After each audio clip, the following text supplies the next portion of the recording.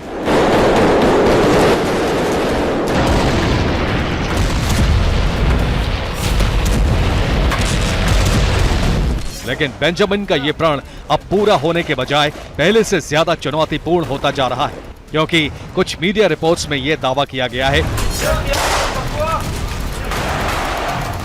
कि हमास के senior leader और टॉप कमांडर फरार हो चुके हैं। गाजा, कतर, लेबनान और मिस्र से अपनी लोकेशन बदली है। हमास नेताओं के मोबाइल भी स्विच ऑफ बताए जा रहे हैं। हमास लीडर्स की मौजूदा लोकेशन से जुड़ी जानकारी नहीं है।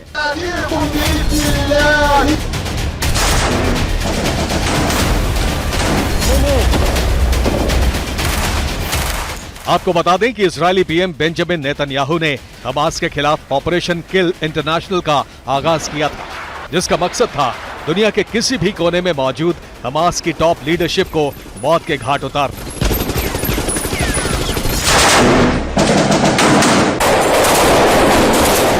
हमास के टॉप कमांडर्स का अंत करना।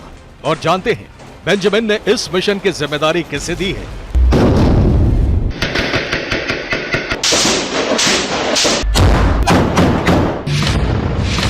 इजराइल की खुफिया agency Mossad, security agency Shin Bet को और चीता बटालियन की लेडी कमांडो को।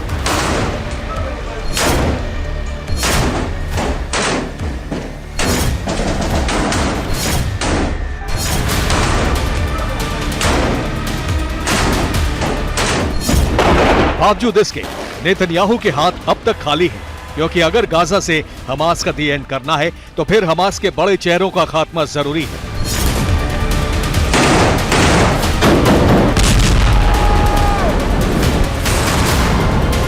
लेकिन लाख कोशिशों के बाद भी इजरायली सेना हमास लीडरशिप को खत्म करना तो छोड़िए, उनकी लोकेशन तक नहीं जुटा पाई।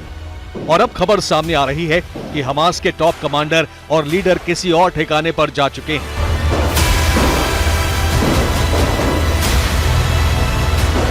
इजरायली खुफिया एजेंसी सिक्योरिटी एजेंसी की आंखों में धूल झोंककर फरार हो चुके हैं।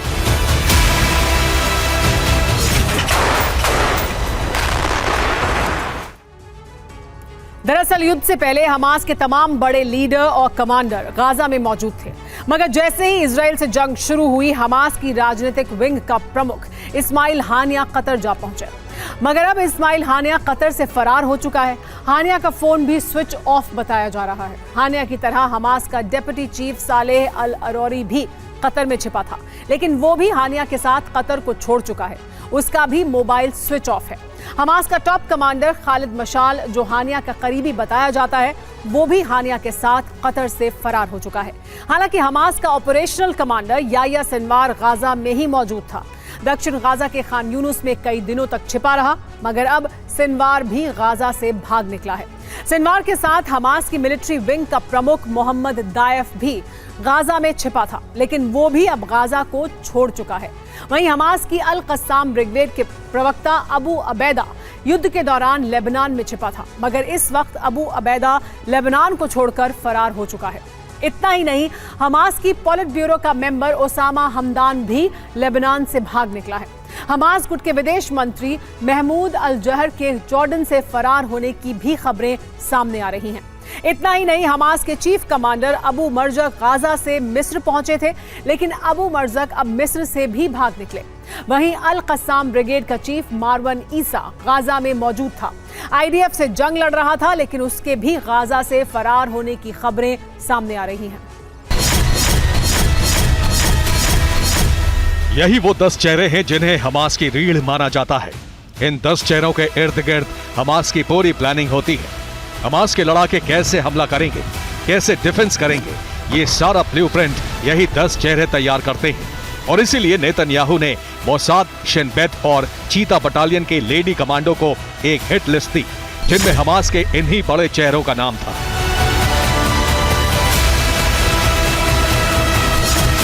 लेकिन जैसे ही इन नेताओं की लोकेशन बदलने के लिए इनके अदृश्य होने की खबरें सामने आई, उसके बाद से नेतन्याहू का ऑपरेशन इंटरनेशनल किल अब अधूरा रहता दिखाई दे रहा है।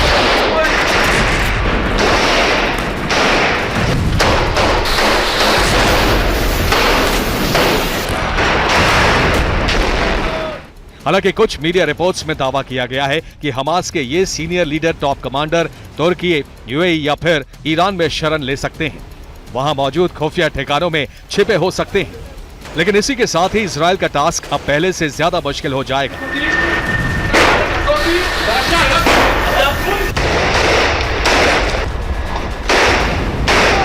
अब यह देखना होगा कि नेतन्याहू ने हानिया समेत हमास के टॉप लीडरशिप की hit list Mossad, Shin Bet को सौंपी है और उन्हें खत्म करने का टास्क दिया है। उसे मोसाद और शिन बेट के एजेंट कर पाते हैं या नहीं।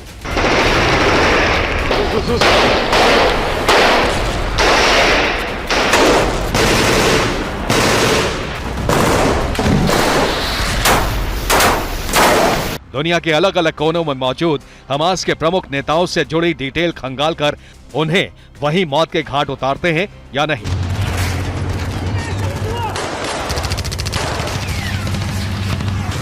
क्योंकि जब तक हमास के चेहरे खत्म नहीं होंगे, तब तक इजराइल का इंतकाम पूरा नहीं हो पाएगा।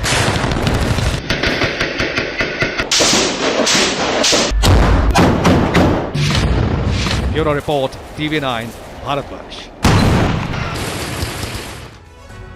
लाल सागर में हूती के हमले जारी हैं। वो लगातार कारोबारी जहाजों को निशाना बना रहा है। 3 दिन में 3 बड़े हमले करके उसने अपने इरादे जाहिर कर दिए हैं। एक दिन पहले ऑयल टैंक पर अटैक किया।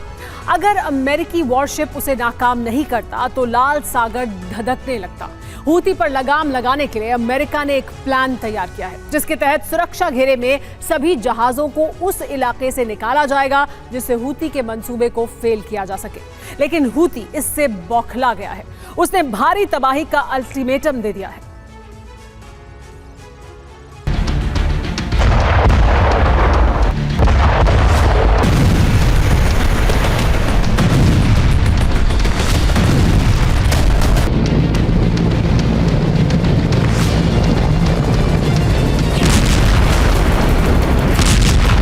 अगर हूती इसी तरह हमलावर रहा तो वो दिन दूर नहीं जब अमेरिका को सीधे युद्ध में उतरना पड़ेगा।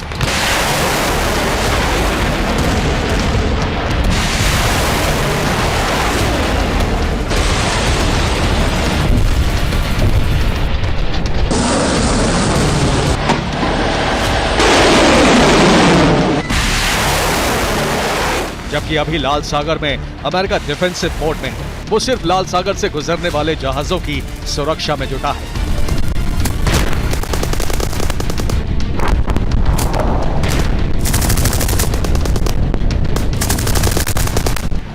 लेकिन हूती बार बार हिमाकत करके पश्चिमी देशों के सब्र का इम्तिहान ले रहा है।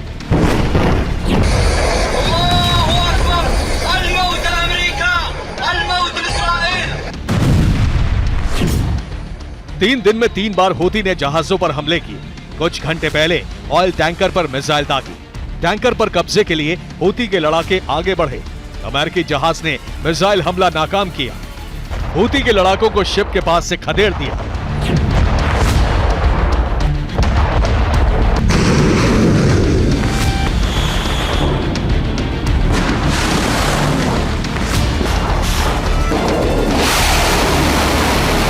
हूती इस नाकामी से बौखला गया और उसने अमेरिकी डिस्ट्रॉयर पर ड्रोन से हमला किया।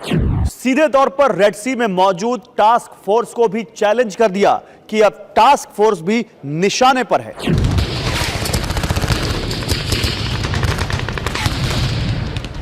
दरअसल हूती लगातार हमले करके ज्यादा से ज्यादा नुकसान पहुंचाना चाहता है, जिससे गाजा पर हमले रोकने के लिए दबाव बनाया जा सके।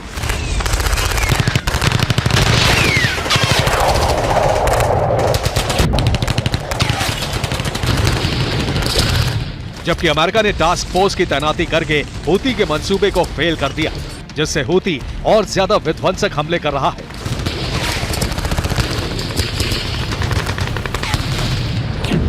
सोचिए अगर लाल सागर से गुजर रहे ऑयल टैंकर में मिसाइल से विस्फोट हो जाता तो कितना खौफनाक मंजर होता। लाल सागर सुलगने लगता।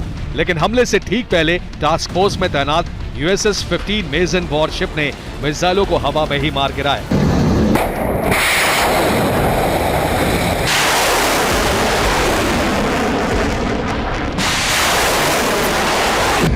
अमेरिका इस बात को जानता है, अगर लाल सागर पर हूती ने पूरी तरह कब्जा कर लिया तो दुनिया में तेल के दाम तेजी से बढ़ सकते हैं। इसकी वजह समझिए।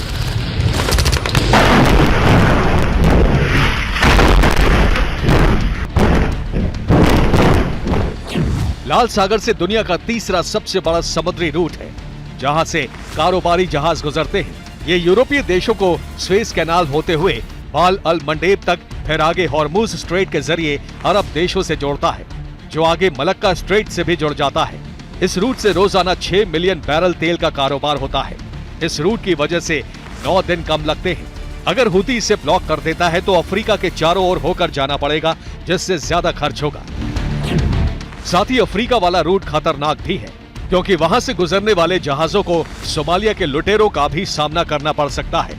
खास बात यह है कि कंबाइंड टास्क फोर्स की मौजूदगी उस इलाके में काफी कम है।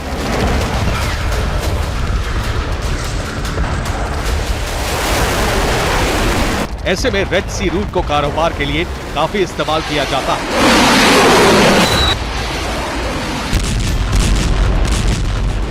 हूती के हमले के बाद लाल सागर से जहाज गुजरने बंद हो गए हैं। अरब और यूरोपीय देशों के पोर्ट पर माल से लदे हुए जहाज खड़े हैं। सबसे ज्यादा नुकसान अरब देशों को होगा, क्योंकि ऑयल टैंकर इसी रूट से होकर जाते हैं। यानी तेल के दाम बढ़ेंगे और जिसकी वजह से सभी चीजों के दाम बढ़ेंगे। यानी लाल सागर में हूती का कब्जा दुनिया को बड़े आर्थिक संकट में डाल सकता है। यही वजह है लाल सागर में टास्क फोर्स की मदद के लिए कई देश अपने जहाज भेज रहे हैं।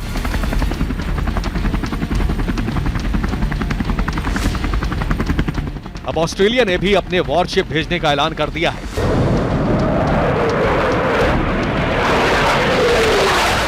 अब टास्क फोर्स में शामिल देशों की संख्या 16 हो चुकी है। इसके अलावा मिडिल ईस्ट के कई देश भी शामिल होकर हूती के मंसूबे को फेल कर सकते हैं। इसलिए अमेरिका लगातार अरब, कतर, बहरीन और दूसरे इस्लामिक मुल्कों से बात कर रहा है कि किसी भी तरीके से बिना युद्ध में उतरे मामले को सुलझाया जा सके।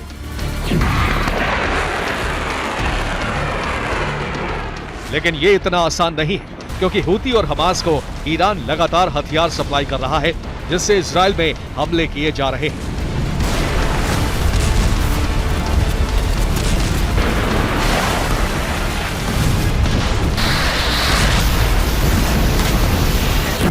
यानी लाल सागर में हूती को रोकना है तो पहले गाजा पर हमले रोकने होंगे।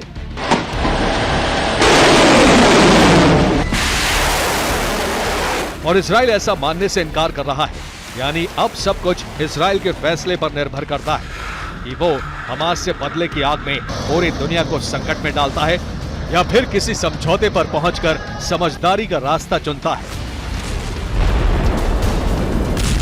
Bureau report, TV9 Bharatvarsh. Gaza में इजराइल की सेना हमास के लड़ाकों को मारने गई है, लेकिन गाजा में बड़े पैमाने पर आम लोगों की मौत हुई और रिहायशी इमारतों पर बम बरसाए गए। अब तक कहा जा रहा था कि रिहायशी इलाकों में हमास ने ठिकाना बनाया था, लेकिन अब एक रिपोर्ट में ये जानकारी सामने आई है कि अमेरिका से अनगाइडेड बमों की बड़ी खेप आने की वजह से गाजा में बड़ी तबाही हुई है। अगर ऐसे बम का इस्तेमाल होता रहा तो गाजा में अभी मौत का आंकड़ा और तेजी से बढ़ेगा।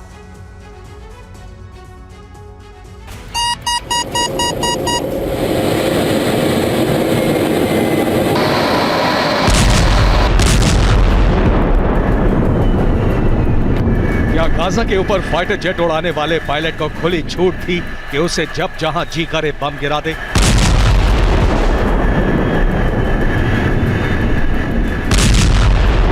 या फिर इजराइल की वायुसेना के पायलट से हो रही थी भारी चूक?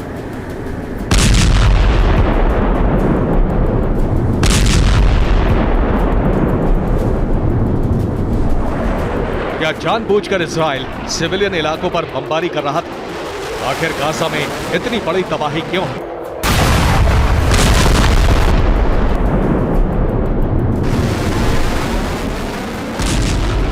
क्यों हमास के एक ठिकाने को तबाह करने के लिए बार बार बमबारी करनी पड़ी?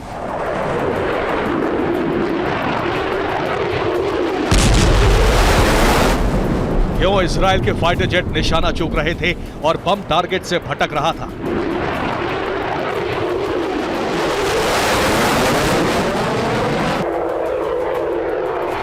अब अमेरिकी इंटेलिजेंस के हवाले से एक खुलासा हुआ है।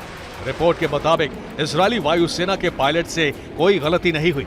जो हुआ उसकी वजह अमेरिका से आए कुछ बम। रिपोर्ट से पता चलता है कि अमेरिका ने 7 अक्टूबर के बाद इजराइल को करीब 3000 जेडैम बम दिए।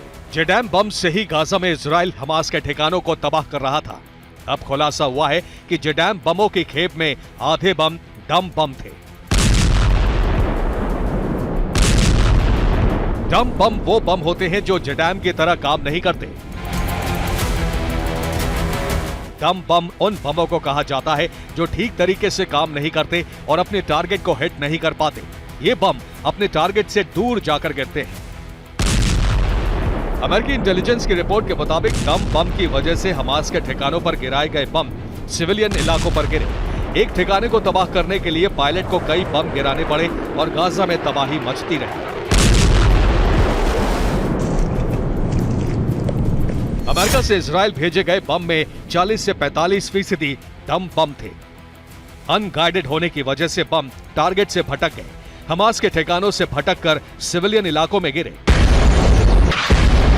गाजा में घनी आबादी की वजह से ही इजराइल को जेडैम बम दिए गए थे, क्योंकि अमेरिका के इस स्मार्ट गाइडेड बम की खूबी है फायर एंड फॉरगेट।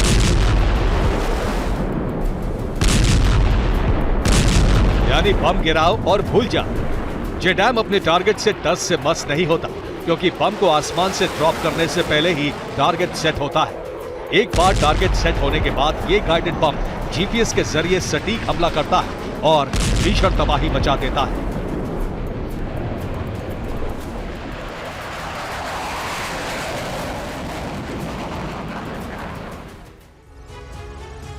जेडैम क्या है, अब इसे भी समझिए। जेडैम का पूरा नाम है जॉइंट डायरेक्ट अटैक म्यूनिशन।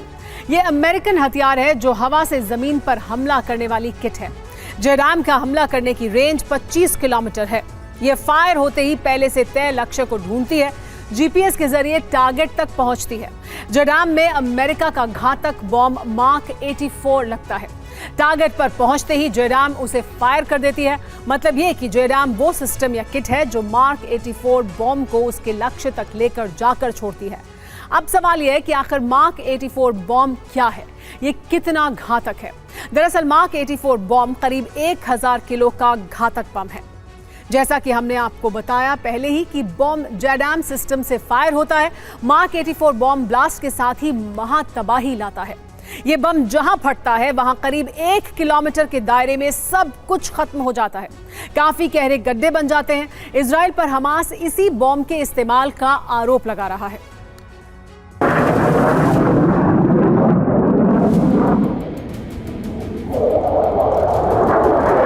अब आप समझ गए होंगे कि जेडैम असल में एक सिस्टम या किट है जो बम को गाइडेड बनाता है।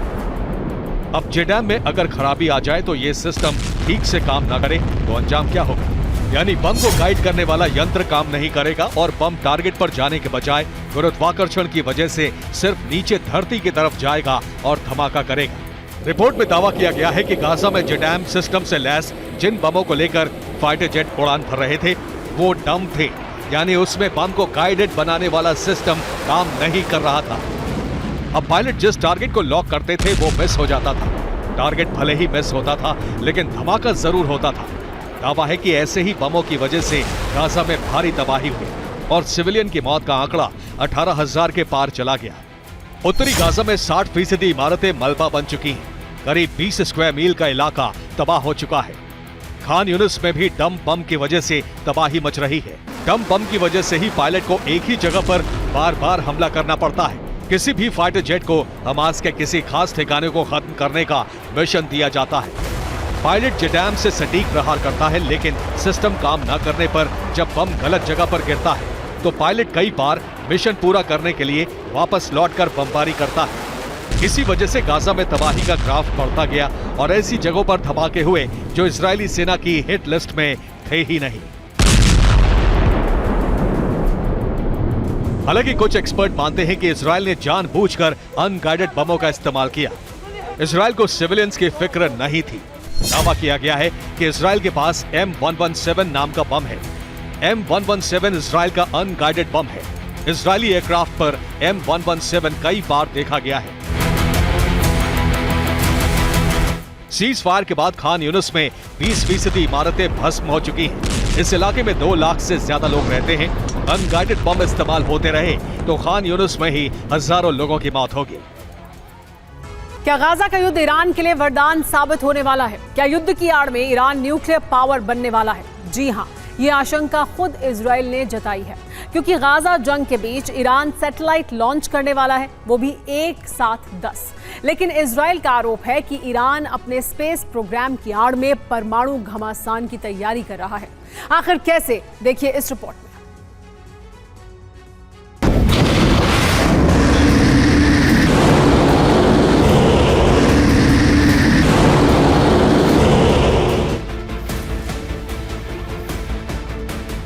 ताबड़तोड़ मिसाइलों का टेस्ट या फिर परमाणु बम बनाने की सनक।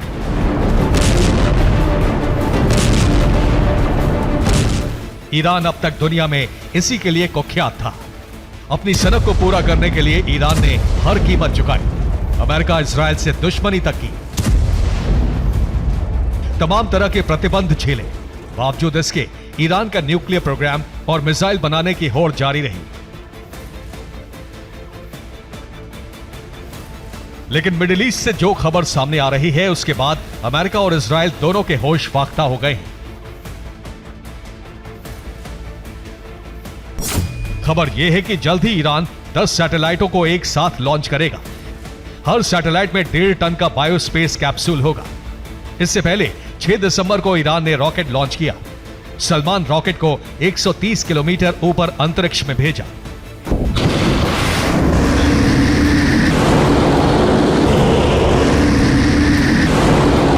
ईरानी स्पेस एजेंसी का दावा है कि 21 मार्च 2024 से पहले वो दर्जनों सैटेलाइट को स्पेस में लॉन्च करेगा। लेकिन ईरान के इस स्पेस मिशन ने अमेरिका समेत इजरायल की टेंशन बढ़ा दी है, क्योंकि आशंका जताई जा रही है कि स्पेस मिशन की आड़ में ईरान पहला परमाणु परीक्षण कर सकता है, यानी फर्स्ट न्यूक्लियर वेपन का टेस्ट।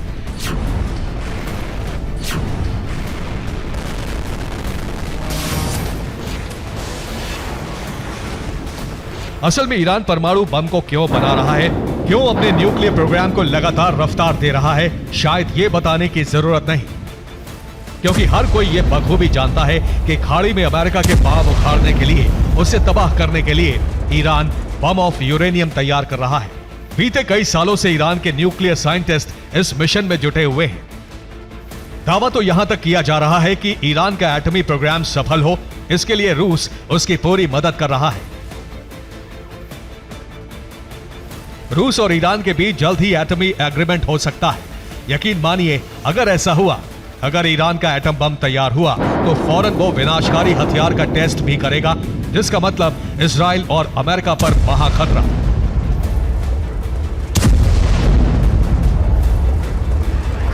ऐसे में ईरान के स्पेस मिशन और रूस की मदद से जारी न्यूक्लियर प्रोग्राम को रोकने के लिए नेतन्याहू आक्रामक हो चुके हैं। नेतन्याहू ने अमेरिका से अपील की है कि जल्द ही ईरान के खिलाफ कोई कदम ना उठाया गया तो हमास से ज्यादा तबाही ईरान मचाएगा। अरब वर्ल्ड में एटॉमिक घमासान शुरू हो जाएगा।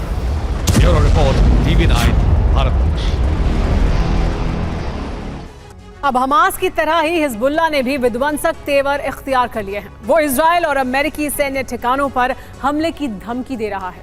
हिजबुल्लाह के ऐसे मंसूबे की वजह उसके पीछे ईरान का हाथ होना है। इतना ही नहीं, ईरान के कहने पर चीन और रूस से हथियार भी मिल रहे हैं। यानी अब मिडिल ईस्ट में ईरान अपने समर्थित संगठनों को उकसाकर इजराइल और अमेरिका के खिलाफ इस्तेमाल करने की प्लानिंग कर चुका है।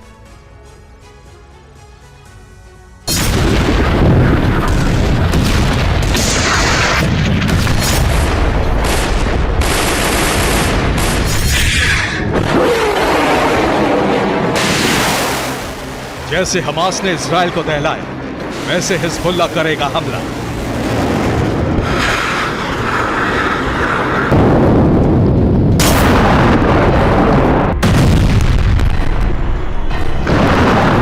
सिर्फ इजरायली नहीं, सीरिया में भी अमेरिकी सैन्य ठिकानों पर हिजबुल्लाह के लड़ाके हमला करेंगे।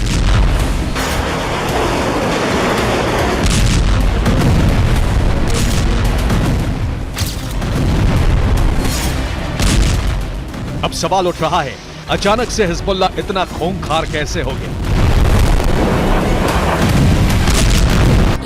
इसके पीछे 3 देश हैं जो लगातार हिजबुल्लाह को मदद कर रहे हैं: ईरान, रूस और चीन। और ऐसा ईरान के कहने पर हो रहा है।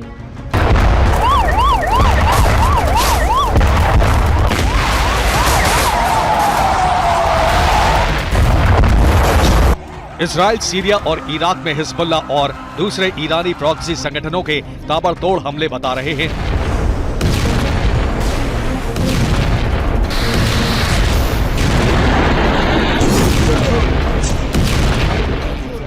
कि अब अरब में जंग का दायरा कितना बढ़ गया है, खासतौर से ईरान समर्थित संगठनों को हाईटेक हथियार मिलने के बाद।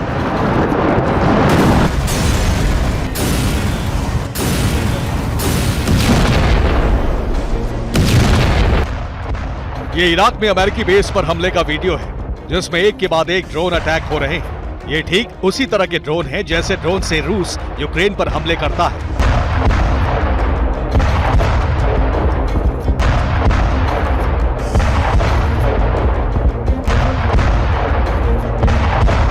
तो क्या सीरिया और इराक में ईरानी प्रॉक्सी को रूस से हथियार मिल रहे हैं? ऐसा इसलिए भी हो सकता है क्योंकि सीरिया में रूसी वैगनर ग्रुप सक्रिय है। उसी के जरिए ये हथियार ईरान समर्थित गुटों तक पहुंच गए हैं।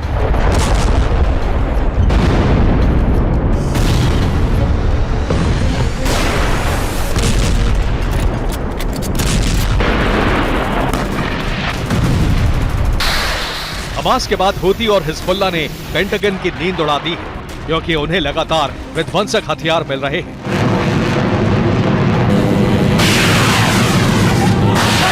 चीन, रूस से ईरान की नजदीकियों की वजह से ऐसा मुमकिन हो रहा है।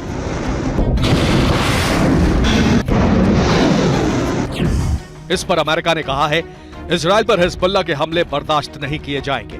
उत्तरी बॉर्डर से जवाब दिया जाएगा। हम इजराइल के साथ हैं।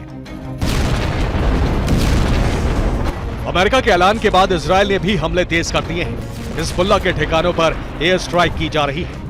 ये इजरायली एयर स्ट्राइक का वीडियो है, जिसमें आईडीएफ ने एक इमारत को जमींदोज कर दिया। इसके अलावा रिहायशी इलाकों पर भी बमबारी की गई। ये कफ्र किला गांव की तस्वीरें हैं। देखिए कैसे पूरा गांव तबाह हो गया। इतना ही नहीं, आईडीएफ ने दावा किया है कि अब तक उसने 103 हिजबुल्लाह लड़ाकों को मार गिराया है। इससे बौखलाए नसरल्ला ने बड़े हमले की धमकी देकर इजराइल को अल्टीमेटम दिया है कि अगर हमले तुरंत नहीं रोके गए तो अंजाम सहने के लिए तैयार रहो।